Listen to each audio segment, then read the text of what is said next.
എല്ലാവർക്കും നമസ്കാരം. അപ്പൊ ഇപ്പൊ 2 ദിവസമായിട്ട് സോഷ്യൽ മീഡിയയില് നമ്മുടെ അതിരപ്പിള്ളി വാഴച്ചാലൊക്കെ ഇപ്പൊ 2 ദിവസം പെയ്ത മഴയില് ഭയങ്കര ഭംഗിയാന്നു. പിന്നെ അങ്ങനത്തെ കുറെ വീഡിയോസും ഒക്കെ ഇപ്പൊ സോഷ്യൽ മീഡിയ ഫുൾ അതിരപ്പിള്ളിയുടെ വീഡിയോസ് ഒക്കെയാണ്. ഇന്ന് വെള്ളം ഇത്തിരി കുറവുണ്ടെങ്കിലും ഇന്ന് സ്കൂളുകൾക്കും മൊത്തത്തിൽ അവധി പ്രഖ്യാപിച്ചേക്കാണ്. ഞാനും ഇന്ന് ജോലിയിൽ അവധി എടുത്തേക്കാണ്. അപ്പൊ ഞങ്ങൾ ഫാമിലി ആയിട്ട് ആ അതിരപ്പിള്ളിയുടെ ആ മനോഹരമായ ദൃശ്യം കാണാൻ വേണ്ടിയിട്ട് ഞങ്ങൾ അതിരപ്പള്ളിയിലേക്ക് പോകണം.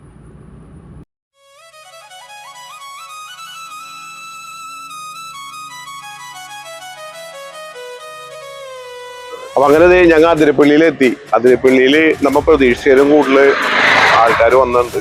അപ്പൊ ഇവിടെ പാർക്കിങ്ങിന് ഭയങ്കര ബുദ്ധിമുട്ടാ. ഞങ്ങൾ ഏകദേശം അതിരപ്പള്ളിന്ന് ഏകദേശം 1 കിലോമീറ്റർ മാറിയിട്ടാണ് വണ്ടി പാർക്ക് ചെയ്തേക്കണേ.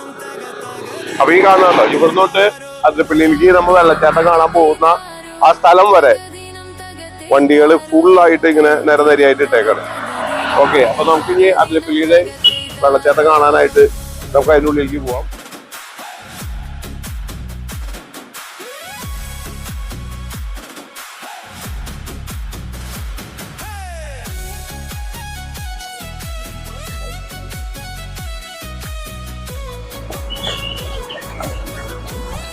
അങ്ങനെ നമ്മ അതിരപ്പള്ളി വെള്ളച്ചാട്ടം കാണാനായിട്ട് അതങ്ങോട്ട് ഇറങ്ങാൻ പോവാണ്.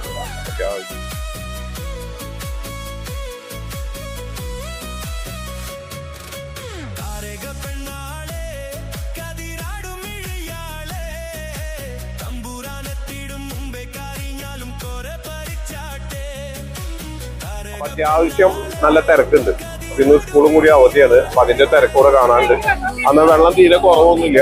ഇപ്പോഴാണ് നല്ല ഭംഗിയുള്ള വെള്ളച്ചാട്ടം. എന്ന് വെച്ച് കഴിഞ്ഞാൽ മഴ പെയ്യുന്ന സമയത്ത് കലങ്ങിയായിരിക്കും ഈ വെള്ളച്ചാട്ടം ഉണ്ടാവുക. ഇപ്പൊ ഏതോ നല്ല പഞ്ഞി പോലെ നല്ല വെളുത്ത് ആ ഒരു വെള്ളച്ചാട്ടമാണ് ഇപ്പൊ നമുക്ക് കാണാൻ പറ്റുന്നത്.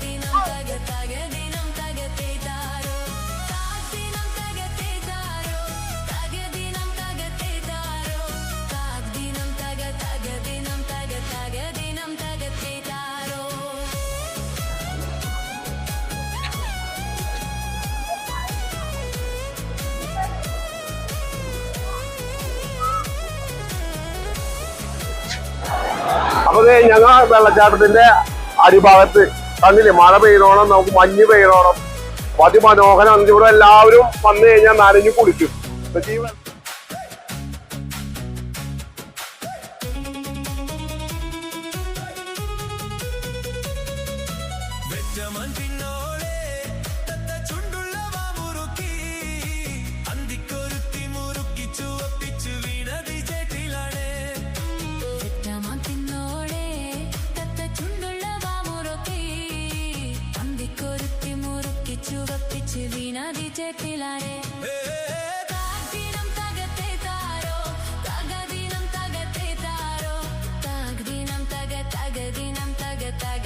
പലതവണ അതിരപ്പള്ളിയിൽ വന്നിട്ട് ഫാമിലി ആയിട്ട്, പക്ഷെ ഇതുപോലെ നമുക്ക് എൻജോയ് ചെയ്യാൻ പറ്റില്ല. അപ്പൊ ഇന്ന് ഭയങ്കര വെള്ളമാണ്.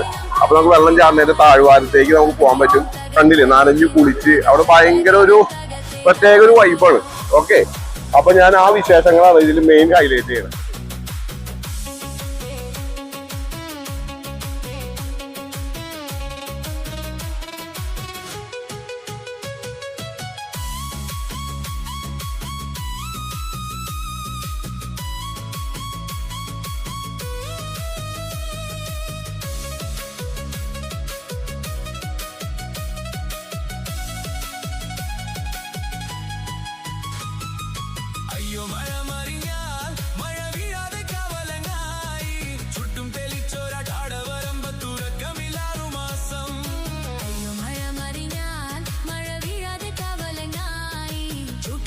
ചോര പാടവരമ്പ തുറക്കമില്ലാറുമാസം.